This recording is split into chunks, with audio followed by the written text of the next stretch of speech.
The request for subpoenas directed to the concerned banking institutions covering the accounts of respondent, Attorney Manasseh Carpio, separately or jointly, the partnership of Carpio lawyers, and the 19 listed corporate entities is granted. The banks are ordered to submit to the clerk of court the documents on July 30, 2026 at 9 a.m. with the attendance of parties and counsels. The request, insofar as it seeks the records pertaining to JTC Group of Companies and Pikimong Philippines Corporation, is denied for failing to establish prima facie relevance. The subpoenas granted shall apply only to peso-denominated accounts relevant to Article 2.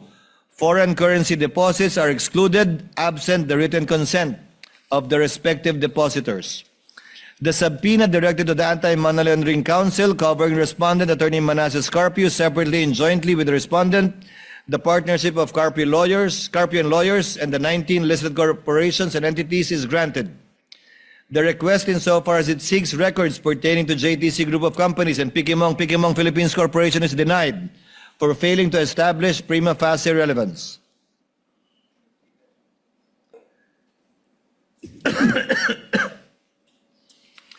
Finally, the court is cognizant of the Supreme Court ruling in Almonte v. Vasquez, GR 95367, where it stated that a government privilege against disclosure is recognized with respect to state secrets, and it is not amiss to state that even matters of national security have been inquired into in appropriate in-camera proceedings by the court.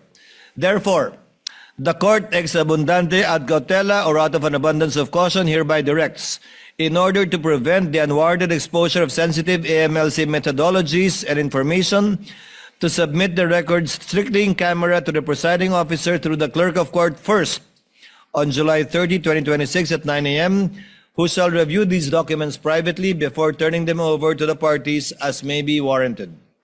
The parties are directed to be represented by counsel on the aforementioned time and date for the proper inspection, comparison, photocopying, and or marking of these documents as the case may be.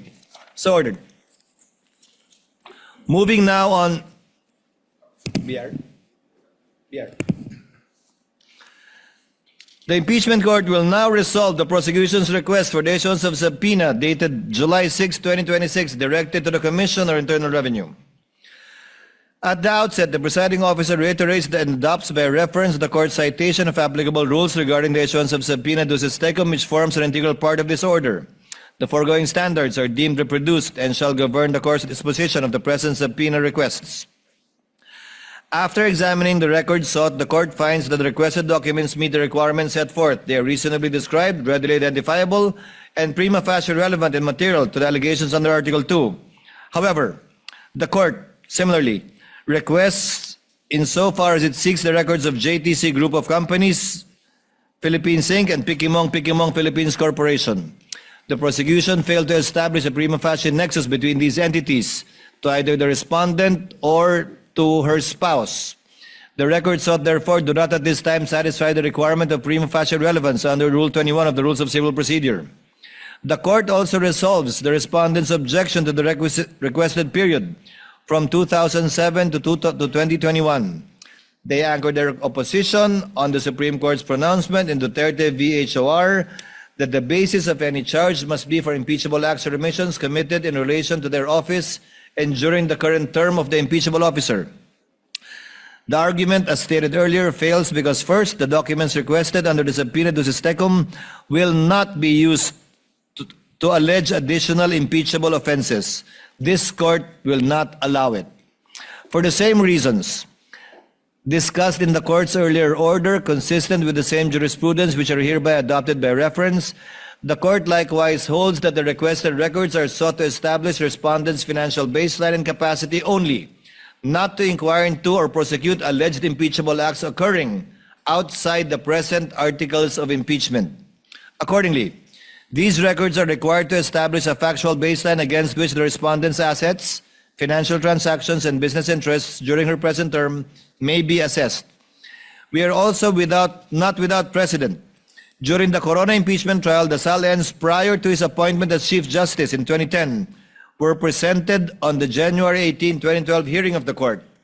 Likewise, evidence and testimony concerning properties and transactions before his appointment as Associate Justice were presented before the court on March 13, 2012.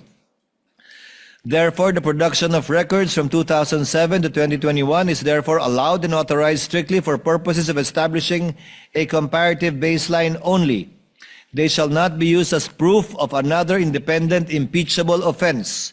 Their admissibility and evidentiary use shall remain subject to the prosecution establishing their connection to the alleged unexplained wealth during the respondent's present term.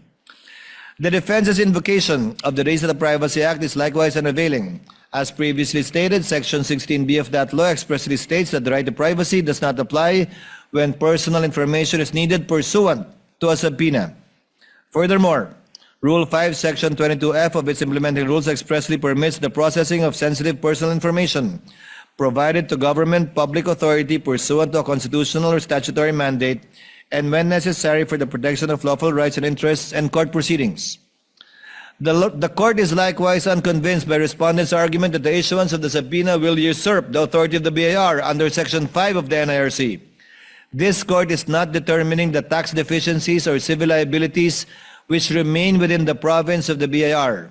It is exercising its constitutional mandate to determine public accountability under the Articles of Impeachment. Neither does dependency of a BIR audit suspend or limit the Senate's exclusive jurisdiction to try impeachment cases. The respondent invokes Section 270 of the National Internal Revenue Code to prevent the production of the requested records. The objection is overruled in part. The Supreme Court expressly ruled in Dipad v. Spouses Olivan, GR 168771, that Section 270, quote, of the NIRC obviously does not address the confidentiality of ITRs. It merely penalizes the unauthorized disclosure of taxpayer information, except as otherwise provided for by law. It does not bar the production of the documents. However, the respondent correctly invokes Section 71 and other provisions of the NIRC which recognizes only 3 instances in which a taxpayer's records may be opened for inspection. Number 1, upon order of the President or authorization of the President. Number 2, upon the request of a foreign tax authority with the approval of the President. Or number 3, upon the taxpayer's waiver. Nevertheless, the existence of these statutory limitations does not at this stage preclude the issuance of the requested subpoena.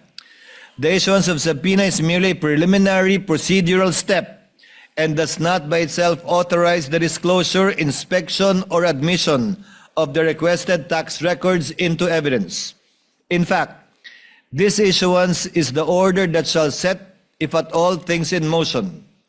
Upon service, the BIR Commissioner may refuse compliance, very much like what they do the House, or comply by invoking any of the exceptions under the NIRC as previously mentioned, without a satisfactory showing of faithful compliance with any of the enumerated exceptions. This court shall not receive any subpoenaed records from the BIR, similar to what was done when the sealed box ordered by this court to be returned to them.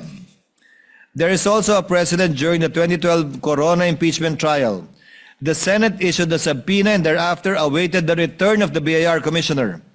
The requested records were produced only after the requisite presidential authorization had been obtained, one of the recognized exceptions under Section 71 of the NIRC. The respondent, however, is not without recourse nor remedy.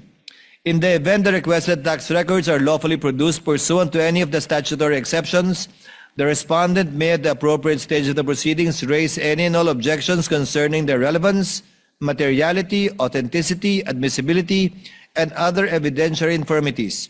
The issuance of subpoena should not be construed as a ruling on the admissibility of the documents ultimately produced. On this basis, the subpoena shall therefore be issued, and we shall await the return of the BIR Commissioner, at which time the court shall take such action as may be deemed necessary and appropriate. Accordingly, in view of the foregoing, the request for the issuance of subpoena directed to Commissioner Carlito Martin R. Mendoza of the BIR is hereby granted. The request insofar as it seeks the records pertaining to JTC Group of Companies, Inc. and Pikimong Philippines Corporation is hereby denied for failure to satisfy the requirement of prima facie evidence. The Commissioner is directed to make the appropriate return to this court in accordance with the law on July 30, 2026 at 9 a.m. before the Clerk of Court. The court shall await the return before taking any further action as may be warranted. The parties are likewise directed to be represented by counsel on the aforementioned time and date for inspection, comparison, photocopying, and/or marking as the case may be. So ordered.